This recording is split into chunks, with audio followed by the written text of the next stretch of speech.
اعوذ باللہ من الشیطان الرجیم بسم اللہ الرحمن الرحیم۔ السلام علیکم۔ کاشانہ بصیرت کے یوٹیوب چینل سے آپ سے مخاطب ہوں۔ جو کتاب ہم پڑھ رہے ہیں محافل و مجالس ہے اس کا نام، اس کا حصہ اول ہمارے زیر مطالعہ ہے اور اس کے مصنف ہیں علامہ سید ذیشان حیدر جوادی صاحب۔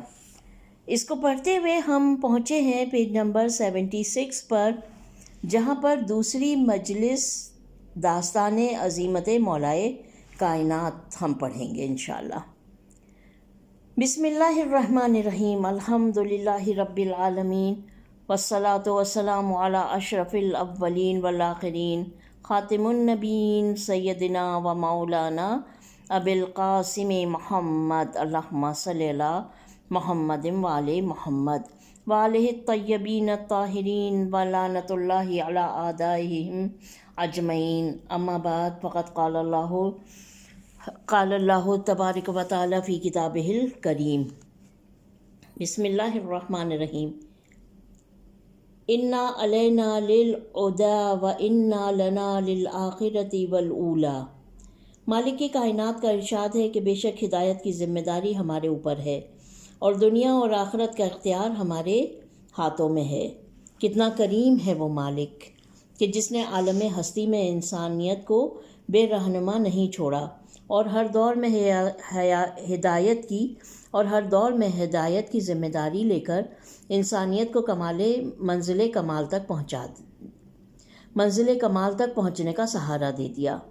بد نصیب ہیں وہ افراد جو الہی رہنمائی سے فائدہ نہ اٹھائیں اور قدرت کے انتظام ہدایت کو چھوڑ کر اپنے انتظام کی فکر میں لگ جائیں، اور خوش نصیب ہیں وہ افراد جو منزل تسلیم و رضا طے کرتے ہوئے اپنے اختیار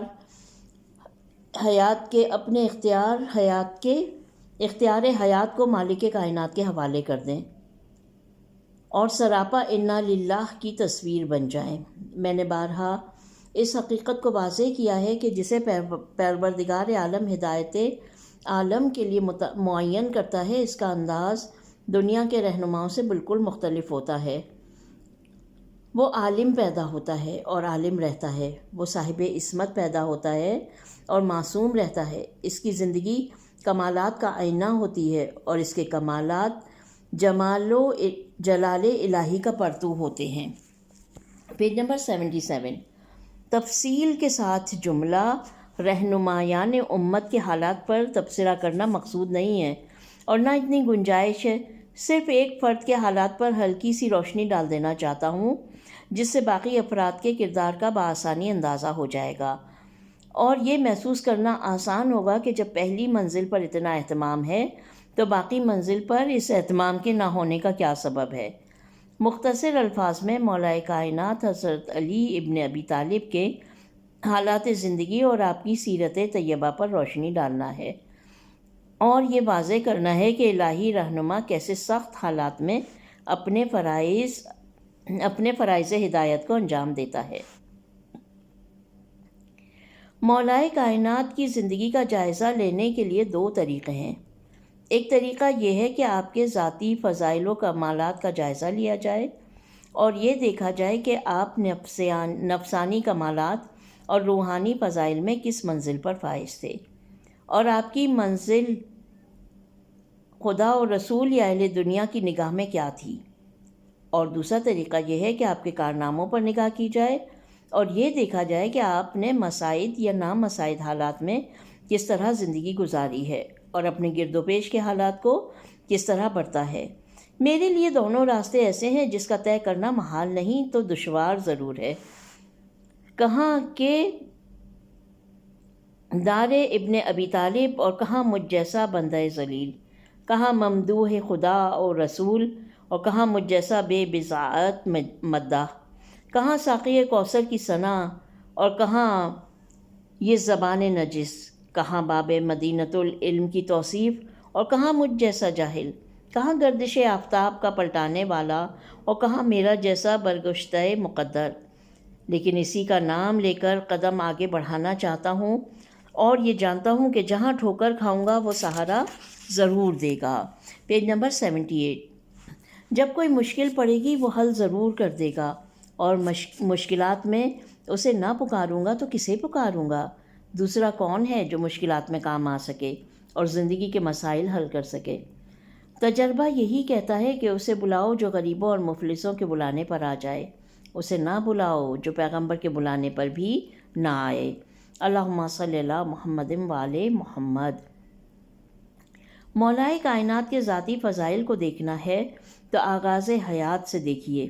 پہلی ہی منزل پر وہ شرف نظر آئے گا جس میں کائنات کا کوئی انسان حصہ دار نہیں ہے، اور دوسرے کا کیا ذکر، اس شرف میں خاتم النبیین کو بھی شریک نہیں بنایا گیا، تو کسی دوسرے کو کیا بنایا جائے گا؟ یہ علی علیہ السلام کا تنہا شرف ہے کہ اولین و آخرین میں خانہ کعبہ میں سوائے مولائے کائنات کے کوئی دوسرا پیدا نہیں ہوا۔ ممکن ہے کوئی شخص یہ کہے کہ یہ کیوں کر ممکن ہے کہ علی علیہ السلام کو کوئی ایسا شرف دیا جائے جس سے نبی کو بھی محروم رکھا جائے؟ کیا علی کا مرتبہ نبی صلی اللہ علیہ وسلم سے بالا تر ہے؟ اگر ایسا نہیں ہے تو آپ نے ایسا سوچا ہی کیوں؟ لیکن میں عرض کروں گا کہ ایک ولادت کا کیا ذکر ہے، شہادت کی منزل کو دیکھ لیجئے، جہاں خود محدث دہلوی فرماتے ہیں کہ اللہ نے مصلحتاً اپنے حبیب کو شرف شہادت سے الگ رکھا ہے، اور مصلحت یہ ہے کہ اگر حضور صلی اللہ علیہ وسلم کو تلوار کی شہادت دی جاتی تو زہر کی شہادت سے محروم رہ جاتے، اور اگر زہر کی شہادت دی جاتی تو تلوار کی شہادت سے محروم رہ جاتے۔ دونوں شہادتیں بیک وقت ممکن نہیں تھیں، اس لیے اللہ نے آپ کو شہادت سے الگ کر کے آپ کے فرزند حسن و حسین کو دونوں طرح کی شہادت دی، تاکہ ان کی شہادت نبی صلی اللہ علیہ وسلم کی شہادت بن جائے اور ان کے ذریعے سے نبی کے کمالات کی تکمیل ہو جائے۔ اب اگر محدث دہلوی کی نگاہ میں شہزادوں کی شہادت سے نبی کی شہادت کی تکمیل ہو سکتی ہے تو وسیع کی ولادت سے نبی کے شرف ولادت کی بھی تکمیل ہو سکتی ہے۔ Page number 79۔ اور مجھے تو اس منزل پر یہ کہنا ہے کہ محدث دہلوی کی تحقیق میں بھی مولائے کائنات کے فضائل کا ایک پہلو نظر آتا ہے کہ اللہ نے پیغمبر کو درجہ شہادت اس لیے نہیں دیا کہ ایک نہ ایک شرف شہادت سے محروم رہ جائیں گے اور درجہ شہادت نامکمل رہ جائے گا، لیکن کیا کہنا مولائے کائنات کا کہ انہیں دونوں شرف براہ راست مل گئے اور کسی واسطے کی ضرورت نہیں پڑی۔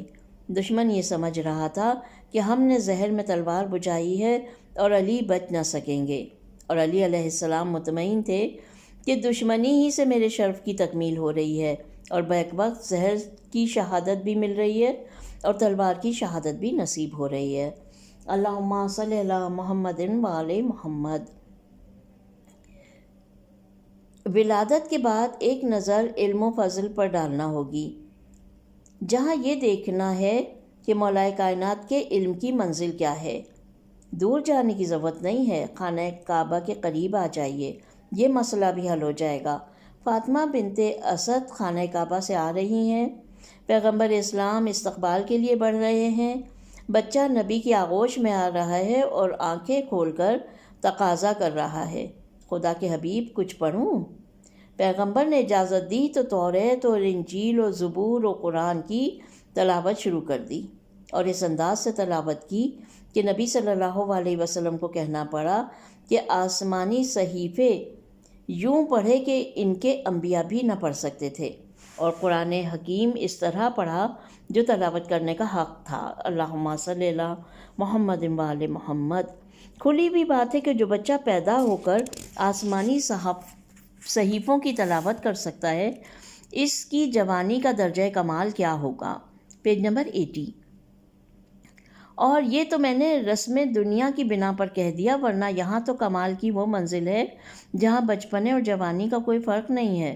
جو منزل ہے وہ منزل کمال ہے، اور جو عمر ہے وہ عمر فضائل ہے۔ فرق صرف یہ ہے کہ بچپنے میں نبی صلی اللہ علیہ وسلم نے کمال دیکھا تھا تو انہوں نے سند فضیلت دے دی تھی، اور آگے چل کر ساری دنیا کمالات کا مشاہدہ کرے گی تو سب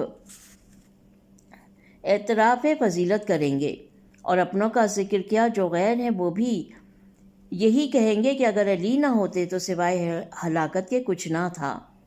دنیا اسلام کا اتفاق ہے کہ اسلام میں کوئی علم ایسا نہیں ہے جس کا سلسلہ علی ابن ابی طالب سے نہ ملتا ہو، علم قرآن ہو یا تفسیر، علم حدیث ہو یا فقہ، اس علم فرائض ہو یا علم احکام، علم تصوف ہو یا علم کلام، علم نحو ہو یا علم صرف، علم منطق ہو یا علم فلسفہ، علم شعر ہو یا علم کتابت، علم خطابت ہو یا علم حساب، علم حیت ہو یا علم جفر، کوئی علم ایسا نہیں جس کا سلسلہ مولا کائنات سے نہ ملتا ہو۔ اور اس کی قرآنی دلیل بھی یہ ہے کہ اللہ نے علی کو وارث کتاب اور امام مبین قرار دیا ہے، اور جو کچھ کتاب میں ہے وہ سینہ علی میں ہے علیہ السلام میں ہے، اور جو کچھ کائنات میں وہ قلب امام مبین میں ہے۔ یہی علم ہے جسے دیکھ کر نبی نے فرمایا تھا کہ میں شہر علم ہوں اور علی اس کا دروازہ ہے، جسے شہر کے پاس آنا ہو وہ دروازے سے آئے۔ اور یہی علم تھا جس کا مشاہدہ کر کے دنیائے علم و فلسفہ سر بسجود تھی، اور آج تک ہے۔ اسی علم کا کرشمہ تھا کہ مسجد کوفہ سے مسلسل اعلان ہو رہا تھا کہ جو کچھ پوچھنا ہے پوچھ لو، قبل اس کے کہ میں تمہارے درمیان نہ رہ جاؤں۔ میرے پاس زمین و آسمان دونوں کا علم ہے، میرے سینے میں علم کا خزانہ ہے، میں اس بلندی پر ہوں جہاں سے علم کا سیلاب بہہ کر نکلتا ہے، اور جہاں تک کسی کا دائرۂ خیال بھی نہیں پہنچ سکتا۔ Page number 81۔ تاریخ کائنات میں کوئی اس شان کا دعویٰ کرنے والا نہیں ملا، مگر علی نے یہ دعویٰ کر کے واضح کر دیا کہ اہل دنیا میرے علم کا مقابلہ کیا کریں گے، وہ میرے علم کو سمجھنے سے بھی قاصر ہیں۔ تخت و تاج پر قبضہ کر لینا آسان ہے، مسند علم پر جلوہ گر ہونا مشکل ہے۔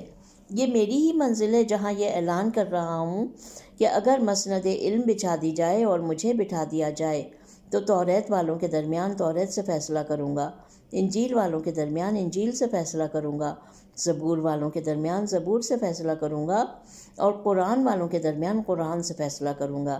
مجھے یہ معلوم ہے کہ قرآن کی کون سی آیت کہاں نازل ہوئی ہے، کب نازل ہوئی ہے، کس کے بارے میں نازل ہوئی ہے، اس کا مفہوم کیا ہے، اس میں ناسخ و منسوخ کیا ہے، عام و خاص کیا ہے، محکم و متشابہ کیا ہے۔ میرے سینے میں علوم کا ایک دریا موجزن ہے، مگر افسوس کہ کوئی لینے والا نہیں ہے اور کسی میں علم حاصل کرنے کی صلاحیت نہیں ہے۔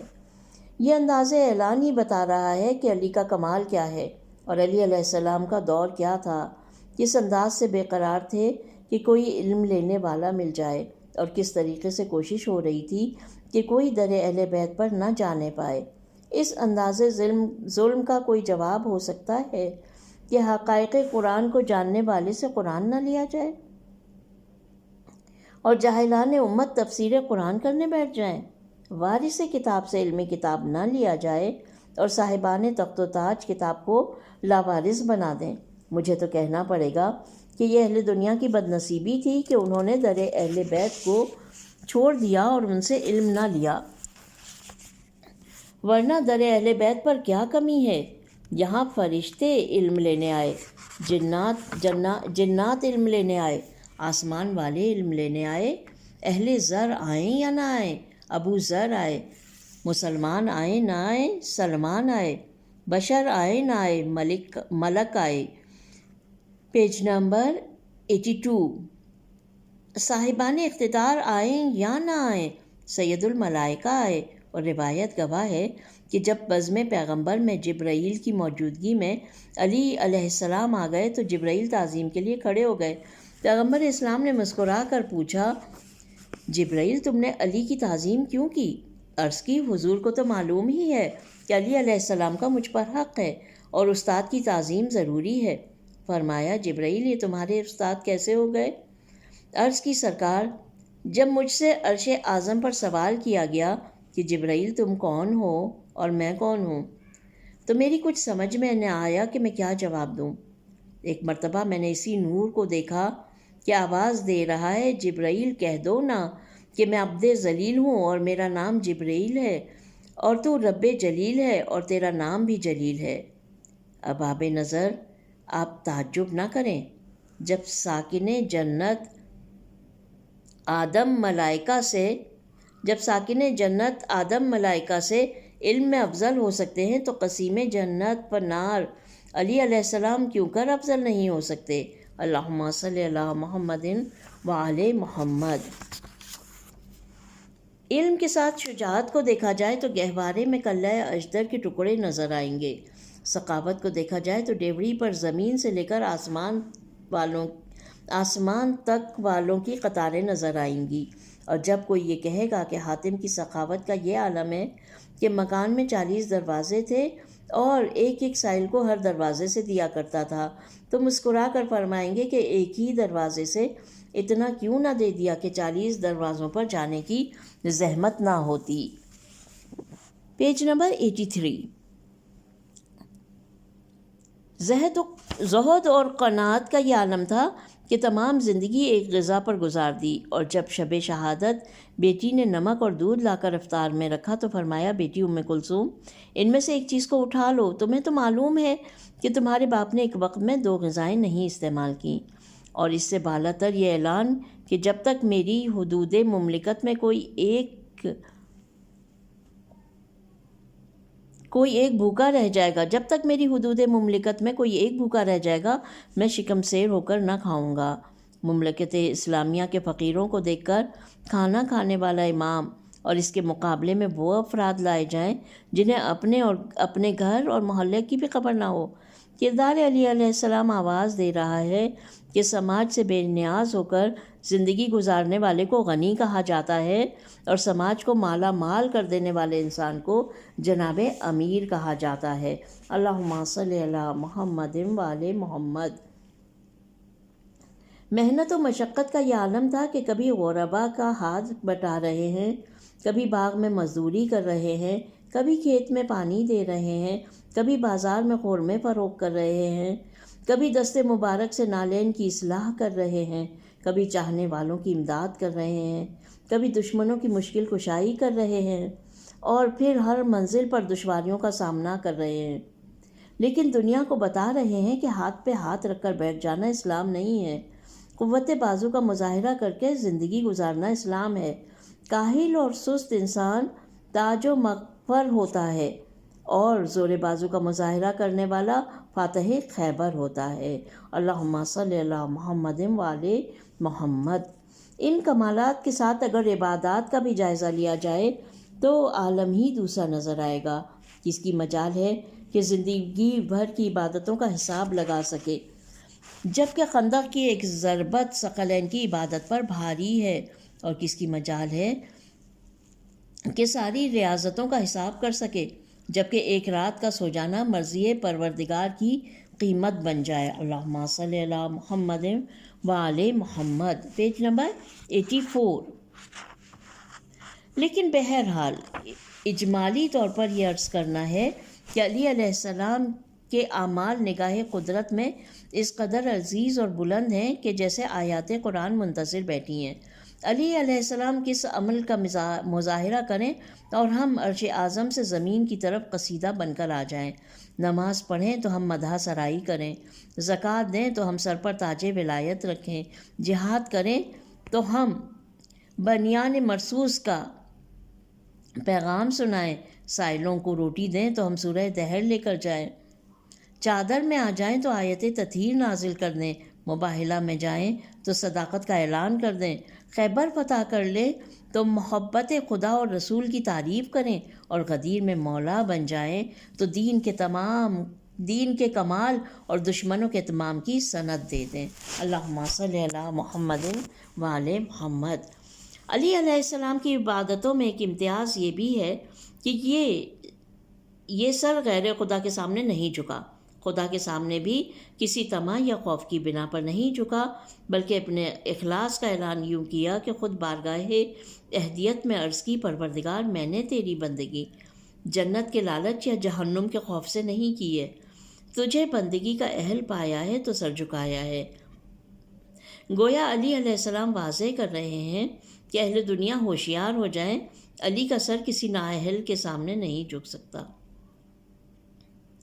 علی علیہ السلام کو طمع جنت اور خوف جہنم نہیں ہے، تو دنیا کے خزانے اور سلاطین کے تازیانے علی کو کیا جھکا سکیں گے؟ علی علیہ السلام کی عبادت کا امتیاز یہ ہے کہ ان کی بندگی کسی طمع یا خوف کی بنا پر نہیں تھی، بلکہ اہل بیت علیہم السلام و استحقاق کی بنا پر تھی، یعنی خدا اہل اور حقدار تھا، اس لیے علی علیہ السلام نے سر جھکا دیا۔ Page number 85۔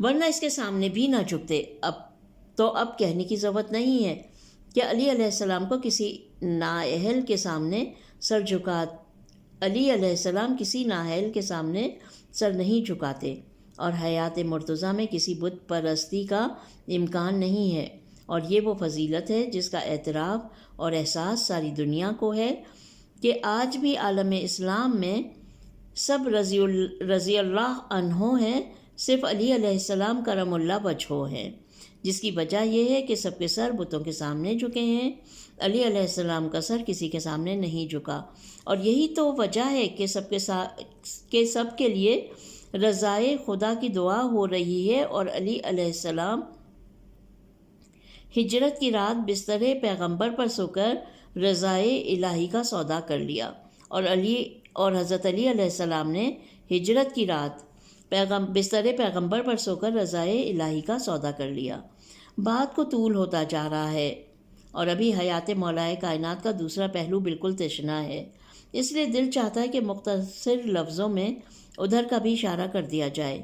یہ ذاتی کمالات ایک طرف، دنیا کے ساتھ علی کا برتاؤ، اور اسلام میں مولائے کائنات کی خدمات کا جائزہ لینا ہے تو خاکے کو نگاہ میں رکھنا ہوگا، اور حیات علی مرتضیٰ علیہ السلام کو دو حصوں میں تقسیم کرنا ہوگا، ایک حصہ حیات پیغمبر اسلام میں اور ایک حصہ بعد پیغمبر اسلام، تاکہ یہ تجزیہ آسان ہو جائے کہ حیات پیغمبر میں علی علیہ السلام کے کارنامے کیا تھے، اور بعد پیغمبر اسلام مولائے کائنات نے کیوں کر زندگی گزاری ہے، اور آپ اسلام اور امت اسلام کے کس طرح کام آئے ہیں۔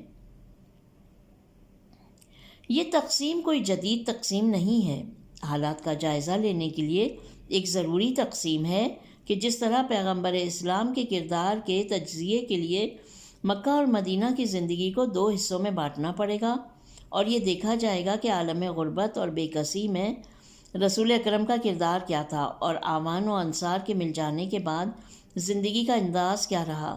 اسی طرح مولائے کائنات کی زندگی کو بھی دو حصوں پر بانٹنا پڑے گا، اور حیات و وفات رسول مکرم دونوں کے ماحول میں کردار کا جائزہ لیا جائے گا، بلکہ بعد رسول بھی دو قسم کے حالات کو دیکھنا پڑے گا کہ خانہ نشین رہے تو کیا انداز رہا، اور تخت حکومت پر آ گئے تو کیا انداز رہا۔ Page number 86۔ تفصیلات سے قطع نظر ایک لمحے کے لیے یہ دیکھنا ہوگا کہ حیات پیغمبر اسلام تک علی علیہ السلام کے کتنے فضائل تھے۔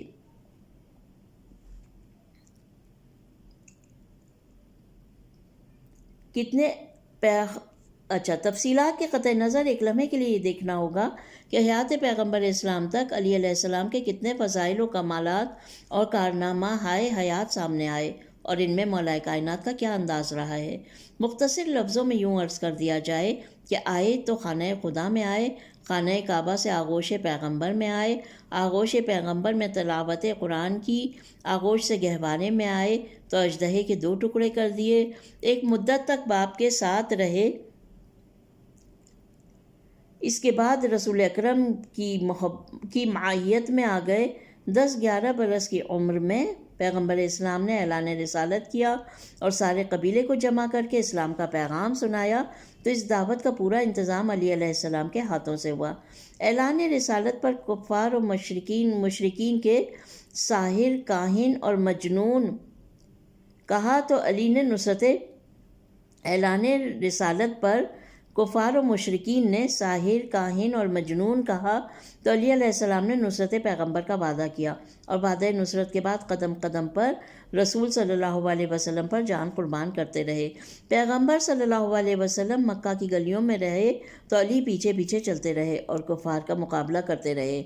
نبی شعبے ابی طالب میں گئے تو راتوں کو باپ کے ایما پر بستر بدل کر نبی کے بستر پر سوتے رہے تاکہ حملہ ہو جائے تو میں قتل ہو جاؤں، میرا رسول بچ جائے۔ 3 سال کے محاصرے کے بعد حکم ہجرت ملا تو تمام رات تلواروں کی چھاؤں میں سو کر رضائے الہی کا سودا کیا، صبح کو اٹھے تو کفار و مشرکین کی امانتیں واپس کر کے وقار نبوت کو بچایا، ناموس رسالت کو لے کر مکہ سے مدینہ کی طرف چلے، اور پیغمبر اس وقت تک مدینہ میں داخل نہیں ہوئے جب تک علی علیہ السلام آ نہیں گئے۔ Page number 87۔ گویا پیغمبر اعلان کر رہے تھے کہ یاد رکھو، نہ میں نے مکہ میں کار تبلیغ علی علیہ السلام کے بغیر شروع کیا ہے، نہ مدینہ میں شروع کروں گا۔ میں عرض کروں گا یا رسول اللہ، کل آپ تنہا تھے تو علی علیہ السلام کا انتظار کر رہے تھے، آج خدا رکھے آپ اکیلے نہیں ہیں، امت کے بزرگ تجربہ کار آپ کے ساتھ ہیں، اب علی کی کیا ضرورت ہے؟ آپ فرمائیں گے میں یہی تو واضح کرنا چاہتا ہوں کہ میں نے اسلام کے مسائل میں کس کس پر اعتماد کیا ہے۔ یاد رکھو، میری جان خطرے پر تھی تو علی کو بستر پر لٹایا تھا، میرا وقار خطرے میں تھا تو علی کو امانتوں کے واپس کرنے کا ذمہ دار بنایا تھا، میرا اسلام خطرات سے دوچار ہونے والا ہے تو علی علیہ السلام کے بغیر ایک قدم نہ اٹھاؤں گا۔ کاش دنیا کو اس بات کا احساس ہو جاتا کہ اہل دنیا کی کیا بساط و اوقات ہے، علی کے بغیر نبی قدم نہیں اٹھاتے، اور جب نبی صلی اللہ علیہ وسلم علی کی ضرورت محسوس کر رہے ہیں تو ہم علی علیہ السلام کو چھوڑ کر کہاں جائیں گے؟ ہمارا تو کھلا ہوا اعلان ہے کہ جس علی کا سہارا لے کر نبی اپنی ابدی آرام گاہ کی طرف گئے ہیں، اسی علی علیہ السلام کا سہارا لے کر ہم اپنی آخری منزل جنت کی طرف جائیں گے انشاءاللہ۔ مدینہ منورہ آنے کے بعد حضور صلی اللہ علیہ وسلم نے اپنی اکلوتی بیٹی جناب فاطمہ زہرا سلام اللہ علیہا کا عقد علی علیہ السلام سے کیا، اور ساری درخواستوں کو رد کر کے وحی الہی کے فیصلے پر کیا کہ نور کا رشتہ نور ہی سے ہو سکتا ہے، ظلمت کو نور سے رشتے کی حوث بیکار ہے، اور یہ بھی عجیب قیامت ہے کہ جس کے حصے میں نور کا رشتہ آیا وہ ایک نور والا بھی نہ کہا گیا، اور جس کے حصے میں ظلمت کے رشتے آئے وہ دو نور والا ہو گیا۔ عقد زہرا سلام اللہ علیہا و علی علیہ السلام کی سادگی دلیل ہے کہ اسلامی رشتے میں محمل رسموں کی گنجائش نہیں۔ یہاں تقریب کو سادہ ہونا چاہیے، مہر کو نقد ہونا چاہیے، جہیز کو مہر کی مقدار کے اندر ہونا چاہیے، اس کے علاوہ ہر رسم اسلام میں دخل اندازی ہے، اسلام نہیں۔ کاش علی و فاطمہ سلام اللہ علیہ کے غلام اور کنیز اس نقطے کی طرف متوجہ ہوتے اور سماج مبتلا مصائب نہ ہوتا۔ ربنا تقبل منا انک انت السمیع العلیم۔ یہاں پر ہم اپنی آج کی ریڈنگ کو ختم کرتے ہیں اور انشاءاللہ جلد ہی آگے کے حالات کو جانیں گے اور مولا کائنات سے رابطے کو مضبوط کرتے ہوئے ان کی سیرت کے اور پہلو جاننے کی کوشش کریں گے۔ اپنا بہت خیال رکھیے گا۔ خدا حافظ۔